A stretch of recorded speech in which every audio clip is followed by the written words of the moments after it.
이 시간 우리에게 주시는 하나님의 말씀 함께 봉독하도록 하시겠습니다. 누가복음 8장 26절부터 39절까지입니다.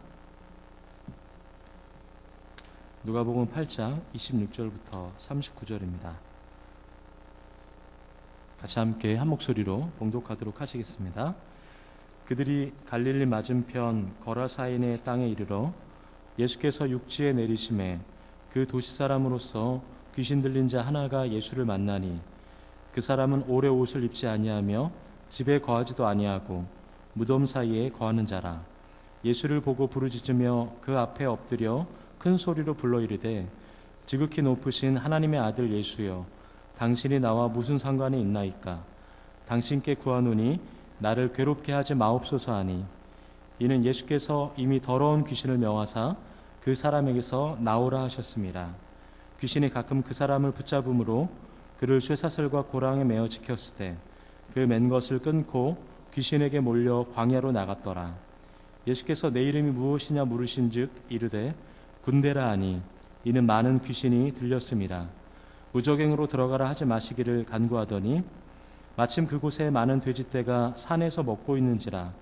귀신들이 그 돼지에게로 들어가게 허락하심을 간구하니 이에 허락하시니 귀신들이 그 사람에게서 나와 돼지에게로 들어가니 그때가 비탈로 내리다라 호수에 들어가 몰사하거늘 치던 자들이 그 이루어진 일을 보고 도망하여 성내와 마을에 알리니, 사람들이 그 이루어진 일을 보러 나와서 예수께 이르러 귀신 나간 사람이 옷을 입고 정신이 온전하여 예수의 발치에 앉아 있는 것을 보고 두려워하거늘 귀신 들렸던 자가 어떻게 구원받았는지를 본 자들이 그들에게 이르매 거라사인의 땅 근방 모든 백성이 크게 두려워하여 예수께 떠나가시기를 구하더라.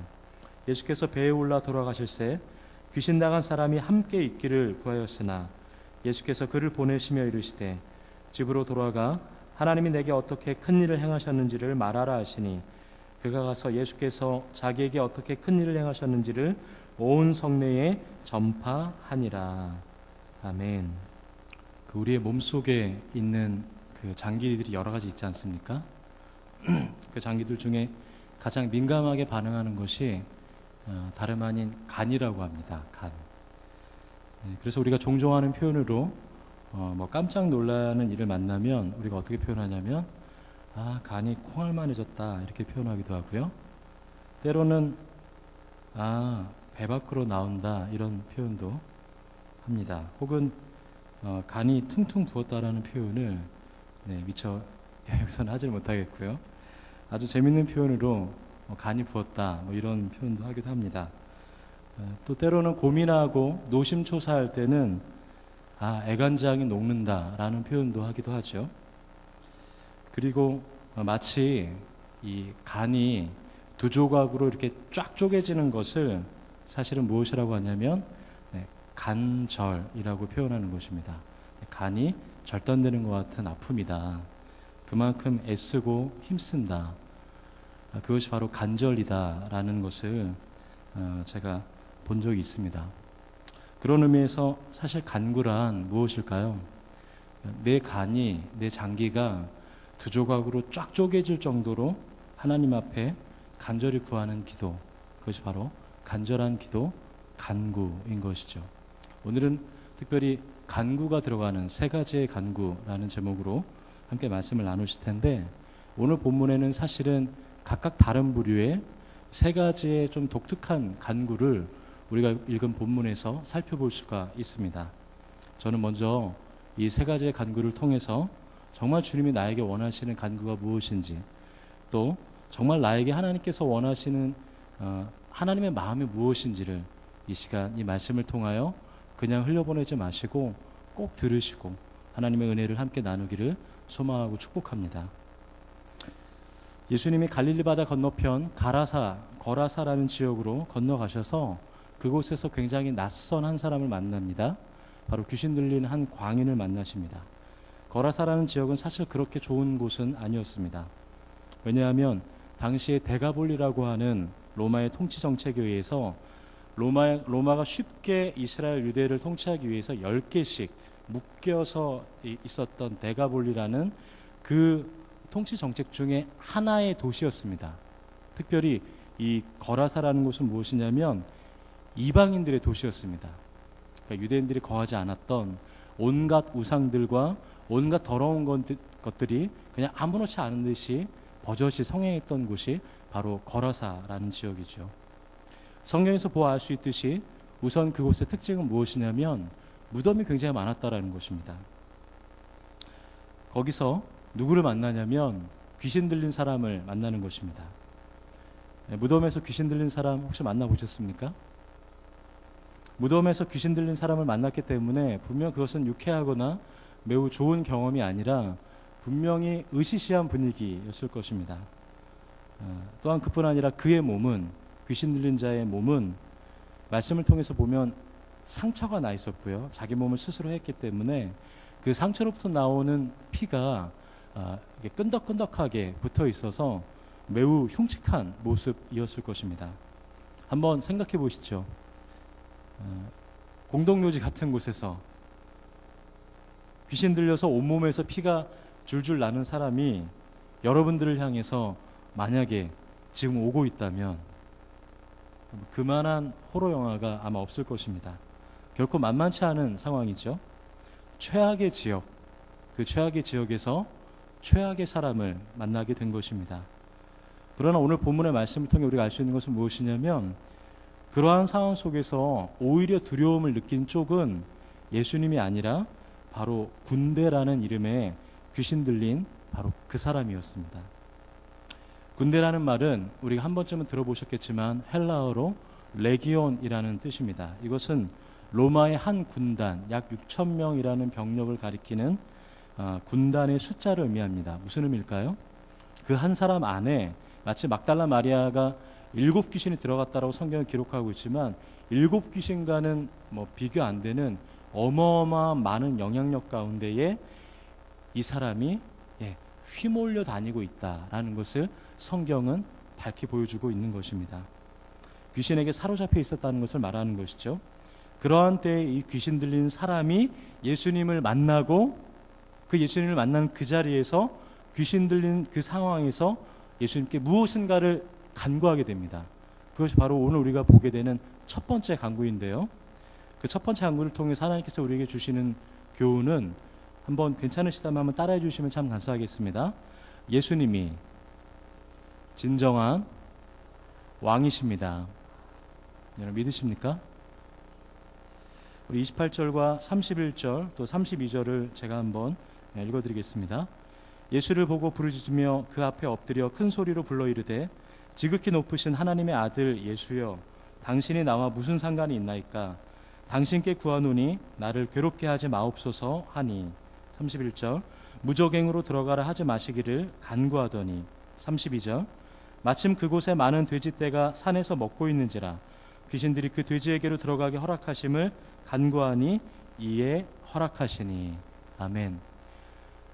귀신 들린 그 상황, 귀신 들린 그 사람이 세 가지의 것을 간구합니다. 첫 번째는 무엇이냐면 나를 괴롭게 하지 마소서. 두 번째는 나를 명에서 무저갱으로, 즉 귀신들이 영원히 심판받고 저주받는 요한계시록에 등장하는 그 무저갱으로 나를 들어가게 하지 마소서. 세 번째는 뭐냐면 그렇다면 차라리 나를 저기 저 많은 돼지떼에게 들어가게 해 주소서라는 세 가지의 간절한 기도를 귀신 들린 사람이 하게 된다는 것입니다. 조금 우리가 여기서 헷갈린 게 무엇이냐면 귀신 들린 사람이 기도할 수 있는가? 오늘 본문의 말씀을 보면 할 수 있다는 것입니다. 귀신 들린 사람, 특별히 그 안에 있는 귀신이 예수님을 제대로 알아보고 예수님에게 요청을 하고 예수님께 마치 간이 쪼개지듯이 그냥 우리가 해주려면 해주십시오. 이런 차원이 아니라 간절히 예수님께 구했던 세 가지 무엇인가?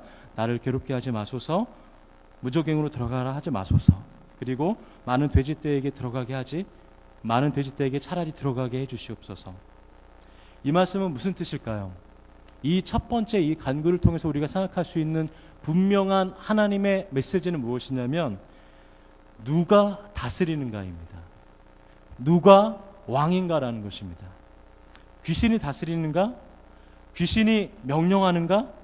아니라는 것입니다. 명령하는 분은 누구시다고요? 예수님이시다라는 것입니다. 다스리시는 분은 누구시다라고요? 주님이시다라는 것입니다. 이것이 영적인 질서입니다.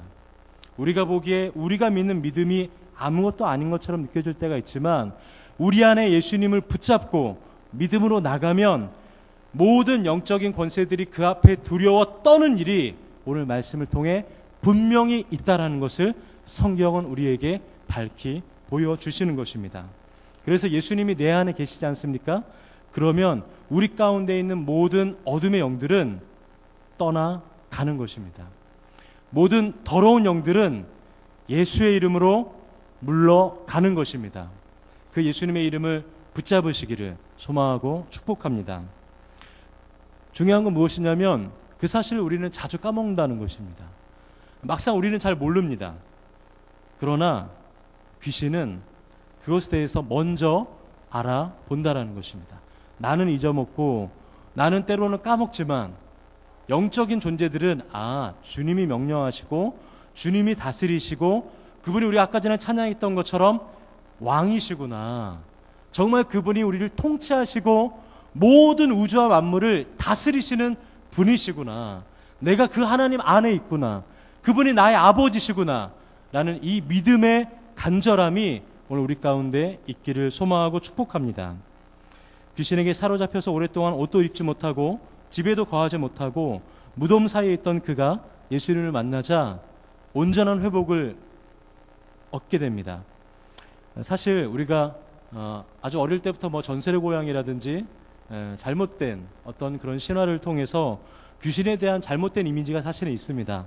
우리가 귀신에게 사로잡혔다라는 말을 좀 들으면 그냥 좀 이렇게 막 피 흘리고 하얀 소복 입고 이런 거 아닌가 생각하지만 사실은 잘 생각해 보면 주님이 아닌, 그러니까 하나님의 것이 아닌 그 어떤 것에 내가 사로잡혀 있거나 주님의 그 선한 것이 아닌, 말씀이 아닌 다른 그 어떤 것에 내 마음을 빼앗겨 버렸다면 또 그런 상태에서 말하고 그런 상태에서 행동하면 사실은 그것도 귀신에게 사로잡혀 있는 그 사람과 크게 다를 바 없다라는 것입니다. 어떤 사람은 술에 사로잡혔고요. 어떤 사람은 돈에 사로잡혔고요. 어떤 사람은 자기의 쾌락에 사로잡혀 있을 때 우리는 비록 그들이 이렇게 귀신은 아니지만 하나님의 것이 아닌 다른 것에 사로잡혀 있구나. 그러면 그것은 귀신에게 사로잡혀 있다는 것과 동일하다는 것을 오늘 우리는 이 말씀을 통해서 분명하게 알아야 될 것입니다. 그렇습니다. 예수님을 구주로 알기는 압니다. 그러나 실제로 귀신도 예수님이 하나님의 아들이심을 알지만 중요한 것은 무엇일까요? 귀신은 실제로 그 예수님과 친밀함이 없는 것입니다. 맞아요. 예수님을 오랜 기간 믿고 그분과의 어떠한 경험이 있다 할지라도 중요한 것은 무엇일까요? 바로 예배드리는 지금 주님과 나와의 관계가 어떠한 관계인가가 중요한 것입니다.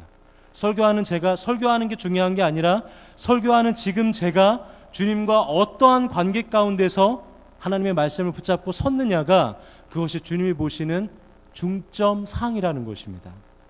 주님과의 친밀함은 없고 주님의 말씀과 성령에 사로잡히기보다 예수님이 아닌 다른 것들에 더 내 마음이 빼앗겨 있고 사로잡혀 있다면 저는 오늘 이 시간 주님을 온전히 만나 온전히 회복하는 은혜가 먼저 저 여러분 가운데 있기를 소망하고 축복합니다. 두 번째 오늘 말씀을 통해 주시는 교훈은 함께 따라해 주시면 감사하겠습니다. 예수님이 돈보다 귀하신 분이십니다. 믿으십니까?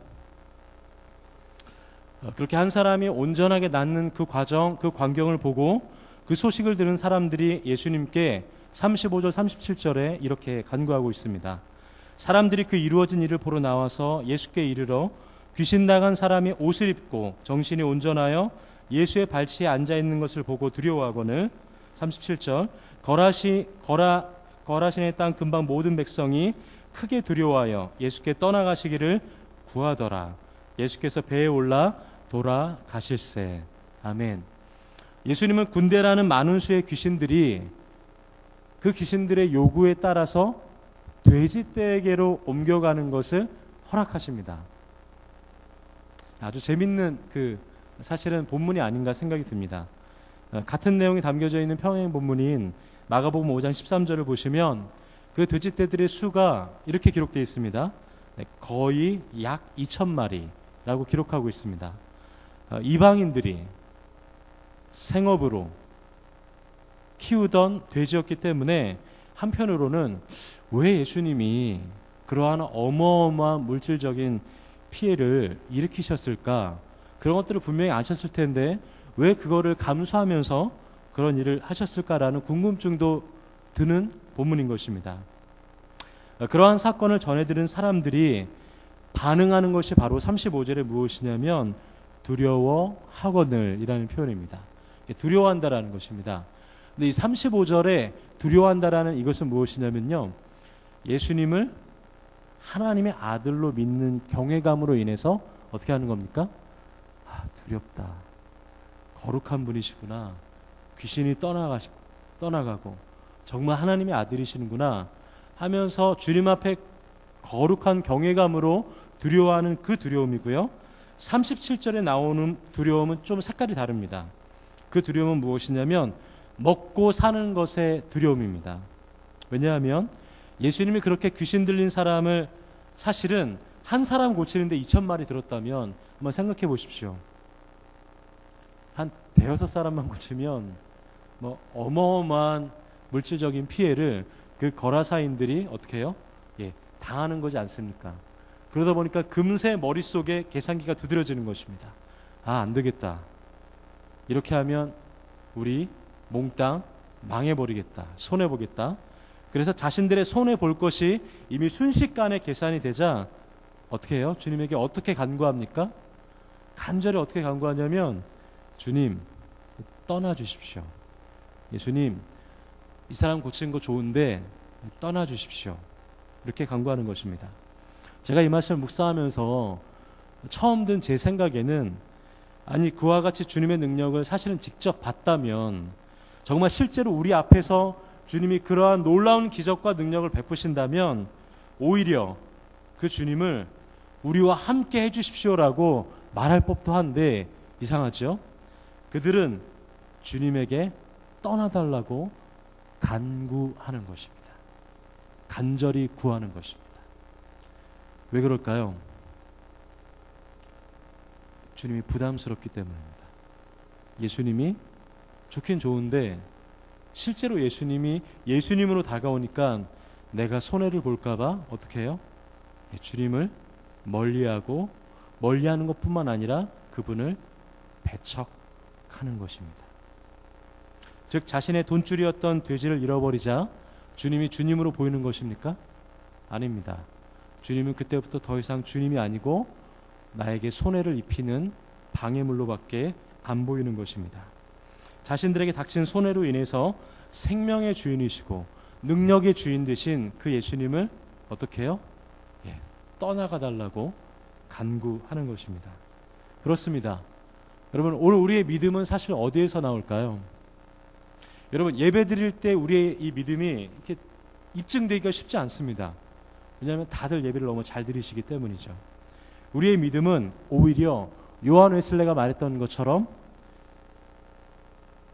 돈을 어디에 쓰느냐를 보면 그 사람이 정말 하나님을 믿는 믿음이 있는지 없는지를 분별할 수 있다라는 것입니다. 하나님을 믿는데 하나님을 위하여 또 어려운 다른 사람을 위하여 나의 가진 것을 쓰지 않는다. 하나님을 믿는 것이 아닌 것입니다. 지갑이 회개해야, 지갑이 먼저 구원받아야, 그래야지 오늘 우리의 믿음이 주님 앞에 온전한 믿음임을 많은 믿음의 사람들은 직접 보여주었던 것입니다. 초대교회도 그러지 않았습니까? 초대교회 성도들이 예수님을 만나고 많은 사람들이 예수님 믿는다, 그러면 죽는다 라는 그런 상황 속에서도 놀라운 일들이 일어납니다. 이런 얘기가 있습니다. 믿는 무리가 한 마음과 한 뜻이 되어 모든 물건을 서로 통용하고 자기 재물을 조금이라도 자기 것이라 하는 이가 없더라. 자기 재물을 조금이라도 이거 내 거다, 건들지 말아라, 이렇게 말하는 사람이 전혀 없다라는 것입니다. 어떻게 이게 가능할까요? 예수님을 진짜 만났기 때문입니다. 주님을 진짜 경험했기 때문에 내 거가 아니고 주의 것임을 인정하게 되었기 때문입니다. 돈보다, 돈을 생명으로 여겼던 사람들이 예수님을 만나니까 실제로 돈보다 예수님을 붙잡게 되는 일들이 초대교회 믿음의 공동체에는 분명히 있었던 것입니다. 저희 어머니는 2000년도에 교회를 처음 다니셨습니다. 제가 군대를 갔다 와서 제대할 때쯤 교회를 다니셨는데요. 막상 은혜를 받고 교회를 나가니까 다 좋은데 한 가지 부담되는 것이 있다라고 저에게 털어놓으셨습니다. 그것이 무엇이냐면 솔직히 헌금이라고 얘기를 하시는 것입니다. 그래서 세례를 한동안 받기 부담스러워 하셨습니다. 왜냐하면 세례를 받으면 11조를 해야 하는데 자꾸 머릿속에서 이렇게 계산기가 돌아간다라는 것입니다. 그래서 이게 부담이 된다라는 거죠. 참 솔직한 고백이시죠. 11조를 할 믿음이 없는데 11조를 해야 되는데 부담이 되는 것, 사실은 하나님 앞에 솔직한 고백이지 않습니까? 네, 그런 상태에서 시간이 지나서 어느 날 제게 이런 질문을 하시는 겁니다. 11조를 전체 수익의 11조를 바쳐야 하는 거야? 아니면 순수 수익의 11조를 바쳐야 하는 것인지 저에게 이렇게 물어보시는 겁니다. 저희 어머니가 가게를 하셨거든요. 근데 가게를 통한 전체 수익의 10분의 1을 해야 되는지 아니면 쓴 비용, 투자한 비용을 제외하고 순이익의 10분의 1을 해야 되는지를 물어보시더라고요. 제가 뭐라고 얘기했냐면 엄마, 하나님은 주판 두드려 가시면서 11조 얼마가 부족하다 말씀하시는 분은 아니세요. 전체 수익의 11조를 엄마가 바쳐도, 어머니가 바쳐도 그것도 11조고 순수 수익의 11조를 바쳐도 11조라고 하나님은 여겨주세요. 그러니까 어머니 믿음대로 하시면 주님이 기뻐하세요. 이렇게 말씀을 드렸습니다. 얼마 지나지 않아 어머니가 11조를 하셨는데 전체 수익의 11조를 하시는 것입니다. 그러면서 얼마 안 지나 세례를 받으시면서요, 세례 간증으로 이 헌금 얘기를 하시는 겁니다. 이전까지는 이것저것 계산해서 예수님보다 돈이 더 실제적으로 더 피부에 다가오고 귀하게 느껴졌는데 그런 자기의 모습이 하나님 앞에서 굉장히 미안하게 느껴지더라는 것입니다. 그러면서 자신도 귀한 그 예수님을 비싸게 믿어야 되겠다라는 그 마음으로 11조 전체 수익이 11조 하시고 그리고 세례 받았다라는 간증을 하시는 걸 제가 듣고 사실은 제가 뭐 드리는 거 별로 없고 한 거 없지만 참으로 감동이 되었습니다. 여러분, 그렇습니다.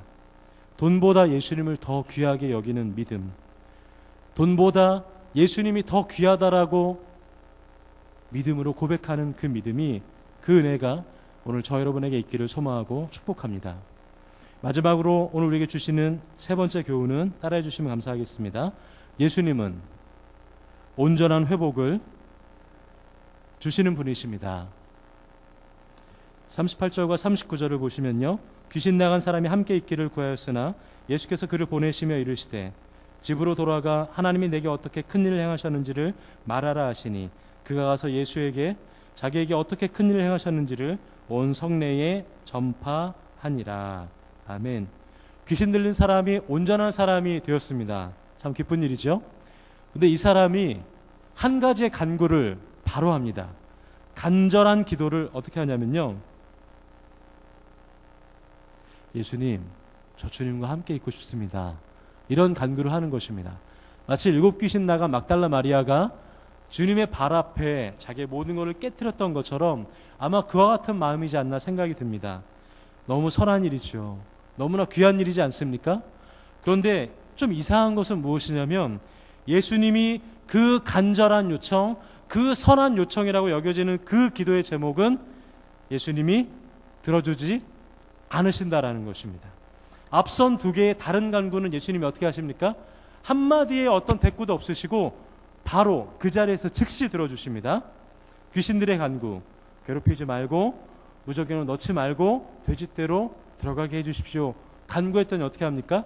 주님 전혀 말씀 없이 허락하셨다고 기록합니다. 또 두 번째도 마찬가지죠. 사람들이 예수님을 떠나가 달라고 요청했을 때 예수님 바로 거기서 그때 그럴 수 있냐 이런 얘기 안 하시고 바로 돌아서 배 타기 일보 직전에 전혀 미련 없이 돌아서셨습니다. 그들의 기도대로 그들의 요청대로 하셨는데 이상한 건 온전케 되고 우리가 보기에 선하고 아름답게 요청하는 이 사람, 온전해진 이 사람의 간구는 예수님이 듣지 않으셨다라는 것입니다. 사실 생각해 보면 좀 더 자연스러운 이야기는 누구의 간구를 들어주는 것이 더 자연스럽습니까? 이 세 번째 사람, 회복된 이 사람의 간구를 들어주는 것이 사실은 보다 더 신앙적이고 보다 더 교훈적이고 보다 더 영적인 것처럼 보이지 않습니까? 그러나 예수님은 무슨 이유에서인지 몰라도 그것을 거절하셨다라는 것입니다. 왜 그러셨을까요? 39절에 예수님이 하신 말씀을 보면 그것을 알 수가 있습니다. 이렇게 말씀하십니다. 집으로 돌아가 하나님이 내게 어떻게 큰 일을 행하셨는지를 말하라. 아멘. 귀신에게서 놓인 이 사람의 간구를 통해서 예수님은 어떠한 회복을 이루기 원하시냐면 온전한 회복을 이루기를 원하셨습니다. 즉 그것은 무엇일까요? 온전한 회복은 무엇일까요? 다시 말하면 우리에게 온전한 믿음은 무엇일까요? 가장 가까운 사람, 즉 자신의 가족과의도 회복을 주님께서 말씀하시는 것입니다. 내가 매일 만나는 그 가족들, 우리가 믿음은 있는데 이상하죠? 내 가족은 안 돌아보는 성도들이 많다는 것 우리가 익히 알고 있습니다. 내가 주님께 열심히 기도하는데 내 아내와 내 남편을 위해서 이상하지요? 안 돌아봅니다. 항상 차차선으로 밀려나 있죠. 주님을 믿는다는 그 명목하에 나의 자녀들이, 심지어는 나의 부모들이 나랑 가장 가깝고 나를 낳아주고 나와 함께 했던 그 가족들이 사실은 오히려 예수님과 더 멀어지는 것이 오늘 우리의 삶 가운데 있다라는 말입니다. 예수님이 무엇을 보셨을까요? 귀신 들려, 레기온이라는 귀신 들려서 가족과의 관계가 끊어지고 그 가족들이 그 귀신 들린 자신의 자녀를 보고 가슴 아파했을 때 예수님은 그 가족까지 온전한 회복을 일으켜 주시기를 소망하셨다라는 것입니다. 그래서 주님께서 뭐라고 말씀하셨나요? 집으로 돌아가라. 너희 아버지에게로 돌아가고 네가 그동안 찾아보지 못했던 너희 어머니를 돌아가서 믿음으로 돌아보고 너에게 있었던 하나님의 일들을 어떻게 해라? 말해라. 왜 그럴까요? 그 가족들을 회복시키기 위한 주님의 계획이셨기 때문입니다. 주님이 사람에게 원하시는 것, 그 사람이 원하셨던 것은 바로 가족에게 돌아가 자신으로 인해서 한숨 짓고 눈물을 흘렸던 그들을 온전한 회복으로 이끄시는 바로 그것이었던 것입니다. 그래서 믿음은 무엇일까요? 늘 내게 가장 가까운 사람을 다시금 돌아보는 것입니다.